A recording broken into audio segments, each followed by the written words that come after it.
Kaya pala ayaw mag-start tong unit ko mga ka-raper. Lumuwag pala siya rito sa may negative terminal. Ayun no. Meron siyang crack dito sa may ano. Noon kasi mga ka-raper, ginawan ko siya ng stainless steel na shim para kumapit yung negative terminal. Ang nangyari, dahil sa matigas tong ginawa kong stainless, tumaas yung terminal niya kaya lumuwag. Ngayon para sigurado, gagamit na tayo na ito mga ka-raper, yung negative terminal na nabibili sa may mga auto parts. Baka sakaling mas okay to kaysa yung ipipilit pa natin yun.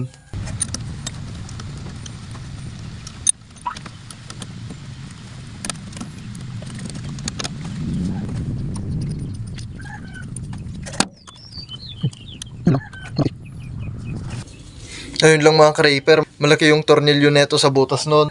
Luwangan natin mga ka-raper gamit tong drill para mas mabilis.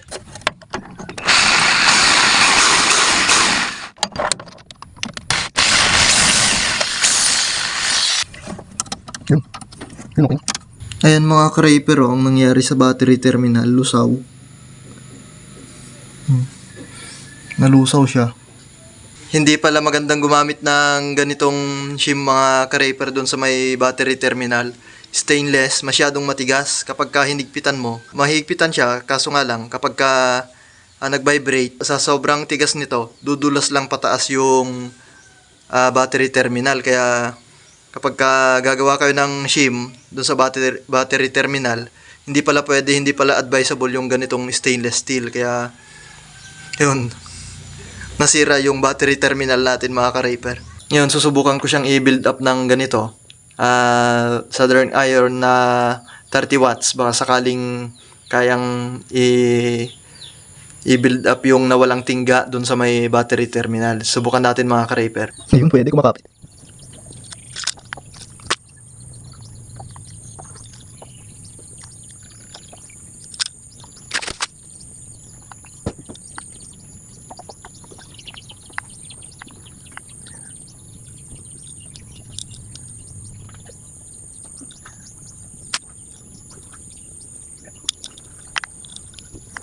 Ayan mga ka-raper, okay na.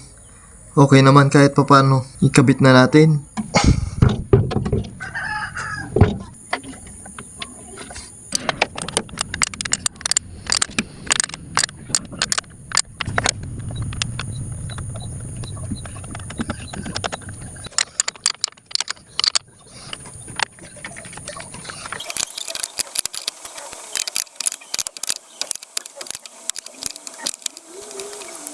Ayan mga ka-raper, subukan natin kung magi-start.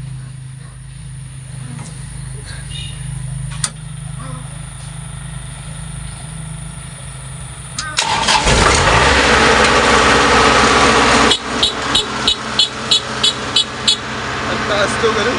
Wala siya.